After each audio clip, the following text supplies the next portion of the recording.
Hi, my name is Buhari Olajwajahamed. We are on Diaspora Radio International. Your name, please? My name is Abayemi. Recently, I think during the weekend, we all saw a viral video where Seun Kuti, the son of the legend Afrobeat musician, were, let's say, assault a police officer. Okay. What is your view on that?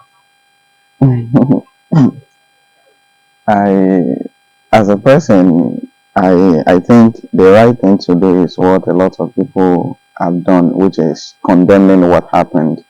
If we're saying that police brutality is bad, we should also be able, in equal measure, condemn any brutality against the police because they are human beings too. So, for the record, what Seun Kuti, the Afrobeat legend, did, assaulting the police is bad and is highly unacceptable. But we must understand, on another note, this is a personal opinion on that. The Kuti family, they have a history of police brutality with the Nigerian state. So if somebody from that family appeared to be aggressive or aggrieved, like we saw Seun Kuti in that video, I think naturally it's understandable. Are you justifying what the did No, father? no. That's why I started by saying that it is imperative for us to condemn it because it is something that is unacceptable. So I'm not justifying it in any way. My position is that in the course of this, let the focus be justice. We should not find ourselves in a situation whereby you realize that something has been wrong. The police, they have a good case as far as I'm concerned, and if they are pursuing this, they should make justice their focus. So we should not have any suspicion of personal vengeance or revenge or any kind of hostility because of the person in question. I mean the victim now. So, and this is also it's also very important to mention that since the time that this incident has happened and now, we have seen what is playing out in the course of pursuing justice for this. We have seen the prejudice, the bias, the unprofessionalism from the police side? Exactly from the police. And this has always been what people talk about. This has always been what people say about the police, that the way and manner they conduct their activities seem to be very unprofessional sometimes. There's a penalty for assaulting a police officer, and then in the video, as we have clearly seen, there was an assault. Anything outside that would amount to personal hostility. Excuse me, personal hostility to the person of Seun Kuti. So it is very important, and also it's also an opportunity for the police. This is another opportunity for them to show to the public that they're about doing what is right. Whatever the penalty is for this assault is what they should pursue, and then anything outside that would amount to personal hostility. That's my opinion on this. And a lady was being charged yesterday take to, I think, Trickery Coronation Center for assaulting a police officer. And we have seen, but one thing is that police do react quick if any of their officer being assaulted or harassed. But we have seen countless times whereby a citizen, harmless citizen, was beaten, brutalized. To the extent they threatened to even shot. We have seen where they've been shooting people, on the spot. So what can you say on these cases that there is a scenario that even happened today whereby an Okada rider was being snapped and was being beaten, blood was gushing out from his forehead. What can you say about it? I would also like to relate this back to the incident we started with at the beginning of this conversation. You see, most of us who are afraid in the face of police brutality, it's not that we are calm. It is not as though we are naturally calm. That is how we allow things like that to happen. It is because we're afraid of the guns. We are afraid of the men in uniform. And what we see, look at, for example, between the time of the incident of Seun Kuti with the police officer and now, we just cited an incident of how a young lady supposedly, or let's say allegedly, assaulted the police officer, and the next thing was to send her to Kuti Maximum Correction Center. Okay, There have been incidences of police harassing young people, beating pregnant people, beating women, and maybe most of the time what people get to hear is a dismissal, or maybe a suspension, or maybe you transfer that person to some kind of light punishment. If the police has always demonstrated the level of energy with which they are pursuing this encounter between Seun and one of their own, and this is what they do to every other person regardless of who is involved, they would have gained the confidence of the people. We can see that even recently that this happened, quite a number of people are on the side of the police, saying that what Seun did to one of their own is totally unacceptable. But yet again, the police are quick. They're very quick to disappoint the people who are once supporting them that what Seun did to one of them is bad, by almost messing up the case that they have at hand. So police brutality, we fought for it at some point in time in this country in 2020, about 2020, was it 2022 NSAS? We had NSAS so it was about police brutality, reforming the police. Some of the things that we talked about then, some of the things that put us on the streets for saying that we wanted a reformed police, I do not think some of these things have been met. It looks like nothing has happened to the police at all. The police are human beings like every other citizen, and we expect that they should be friends of the people. They're supposed to go about their duties lawfully, professionally, and they don't have to fight to command the respect that they deserve. They do their work diligently and professionally. Nigeria are loving people, but you look at the way that police treat people. They treat their own citizens. They beat people as though they are animals. They do all kinds of inhuman things to people, and you don't expect people to live with this kind of reality and say that the police are their friends. But let's be very important. There's something important I also want to mention here. There are quite some good members of the police force. In the police, there are good people. I'm not saying that all the police are bad. There are good people, but very, very few of them. So in a situation whereby you have too many of them behaving in a way that people did not expect them to behave, the very few ones who are good, nobody's going to be talking about them. So again, it brings us back to police brutality. What has changed? Nothing has changed. Well, sorry to cut you, but we've seen what the current IG Usman Baba has been doing. Some police officer has been caught on tape, assaulting the citizen, and what we had are the investigates. They brought them to Abuja before the camera. We see how they dismiss some other court judgments. What can you say on that? Well, as a citizen, I know that there have been reports of police excesses and high-handedness, and then they have been taken up by the police as an authority. But what I do not know for a fact is that no, I do not know of anyone who has been able to see to the end of some of these trial, or should I say investigation or prosecution. The thing is, Seun assaulted a police. I will continue to cite this example for the purpose of this conversation. He assaulted a police officer in uniform, and then in less than 72 hours, he's been arraigned, he's in court, he's in court, he's been paraded as a criminal, his shot has been taken, he's been uncuffed, he's been taken to court. It was even alleged that he was taken to court without the notification of his lawyer. All of this happened within less than 72 hours. Do we see the same level of energy with the police authority when one of their own is held? Do we see the same level of action when one of their own is being caught in the web? They don't do it, and this is one of the things that raise the question of trust and confidence in the police. You said that some of these police, a lot of them on social media, many of them have been caught on tape engaging in their excesses that they are known for. What you hear is that they take them, like you said, they take them to Abuja. The public does not get to know what exactly happens transparently. Look at the way everybody is interested in Seun assaulting a police officer. Can the police be as transparent as the way they are making this? They are making it public. When you're shaming citizens for doing what is bad, and one of your own is doing the same, you should be able to condemn it in equal measure.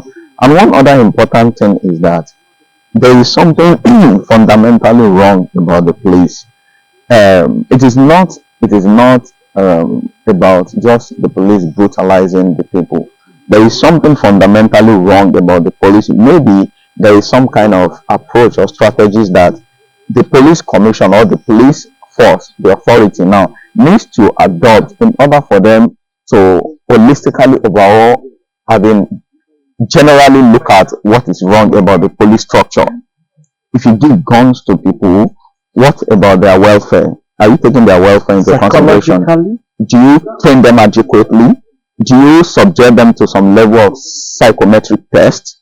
I'm not saying that some of them are mentally unstable, but I'm saying that before you give guns to people, what kind of test do the police authority carry out? What kind of training do they give to them? What kind of compensation or welfare package do they have for them? If you are asking the man to do the job, you must also be ready to build demand for the job. Is the police doing that? I'm not sure if they are doing that. So if we are not addressing the problems fundamentally from the root, we are not addressing it from its original cause, we'll continue to recycle these problems of police brutality, and will continue to be with us for longer than we think it's going to be.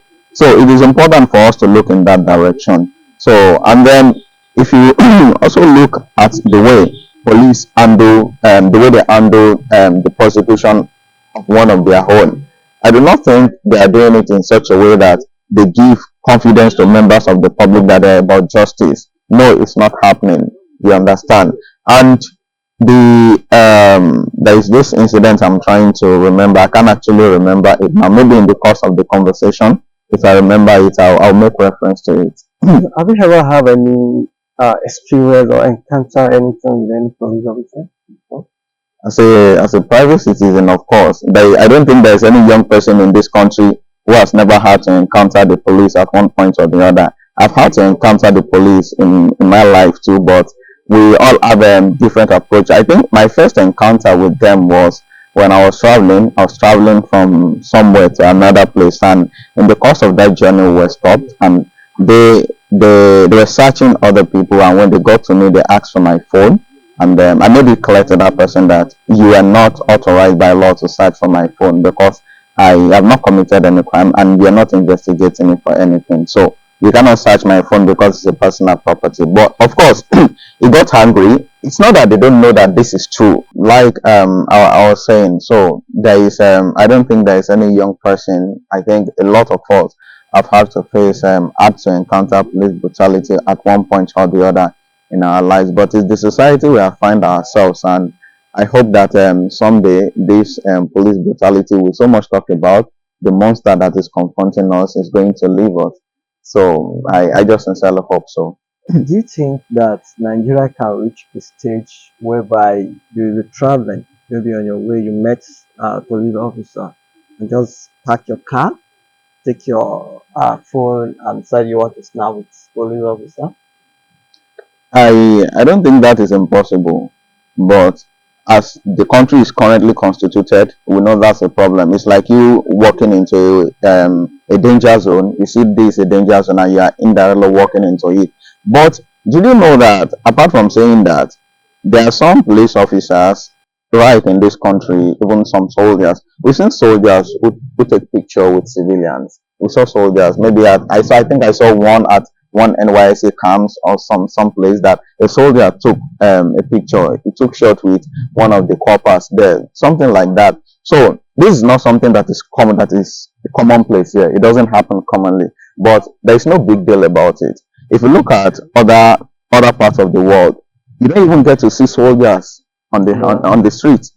Where they stay in the barracks, and when they go out, maybe they go to a mall or maybe a cinema or a public place, they will be in mufti, and if you recognize them and you want to take shots with them, it's not a big deal. They will gladly accept to take it, because to them it's a thing of pride, it's a thing of joy, it's a thing of patriotism that their countrymen and women are recognizing them for what they are doing for the country, and they want to take picture with them. So I think it's also part of the training and orientation. The police must know when to say, okay, it is not every time that they have to be aggressive or aggrieved when the citizen comes to them for something. Okay, for example, like I think I came to some place to meet you. So I was at the gate waiting for you to come and pick me up, and the police officers, they were asking me who I was going to see. I mentioned that I will call, so I called. You said you were coming. And I was asking them, can I sit while the person I was waiting for would come and pick me? They said I couldn't sit. And there are two vacant seats there. Nobody was sitting there. Just for me to sit and wait for it, they said I couldn't. Well, maybe it's part of their policy. I don't know. But I don't think there is any harm in that, in just sitting. And I have just called in your presence that somebody, I was waiting for somebody and the person was coming. So some of these things, they're not things that need to be taken serious by the police. If you seen one of your countrymen and women who says that, okay, I would like to take a picture with you, it's not supposed to be a problem. Yes, can we get to that point in our country? It is possible with right leadership. It is possible with right institutions. You understand? With the leadership who understands that this is the way the police works in other parts of the world. The police are not supposed to be stifled and say, because you're the police, then people must see you and start feeling threatened. They start feeling that you're going to use force on them. No, you're supposed to be integrated in the society. You're supposed to be friendly with your own people. They are your own people. They are not aliens. So we can get there if we have the right training and orientation for our police force and other members of the paramilitary. Okay, we can get there. It's not impossible. So, What do you think is it the government and the institution, which is the Nigerian Police Force, can do to bring this kind of issue of having police brutality to a minimal stage? in my opinion, the first thing that needs to be done by the government is to show sincerity in tackling this problem. I we have to be very honest. The government is not sincere enough in tackling this problem. Once the government establishes the sincerity to tackle this problem, yes, they identify these problems and reach out to people who are professionals in each of these areas of the problems on how they can get lasting solutions to it. The problems that are bedeviling the place is not problems that we cannot solve. It's just that we're paying lip service to it. We're not really serious about solving the problem. It's just like a rotten food that you should rather cook another one than you're trying to warm it, put it in the microwave, something that is rotten. So you have to identify the problems, look at the remote and the immediate causes, why these things are happening, and when experts give recommendations as to the way to move forward in tackling the problems, you honestly pursue those recommendations and let it work. Police brutality, when we were fighting, when young people were on the street for police brutality to end, we had agenda, we had reasons, which was why we were on the street, what we wanted the government to do. Have the government look at it? If they have looked at it, have they tried to pursue the recommendations? If they have pursued these recommendations, by now Nigeria should be having some level of reform in the police. They should be having some level of turnaround in the police. We should not even be talking about saying police harassing young people.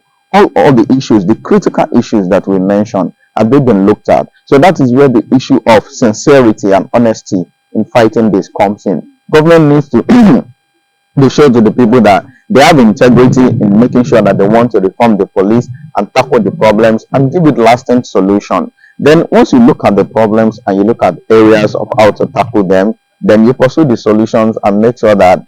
But I think as a person and as a citizen that the government might not be too interested in making sure that they want the police to be reformed, all because of the fact that a rotten police, the way the police is currently constituted, I think to a somewhat extent is beneficial to our ruling elite. So having them reform the police might also threaten what is their own interest, and I don't think they want that to happen. But by and large, someday, somehow, we are going to realize that this is not the kind of police that we need as a people, and someday we'll get a leader or the leadership that will look into it holistically and pursue it vigorously to make sure that things really work in the police force.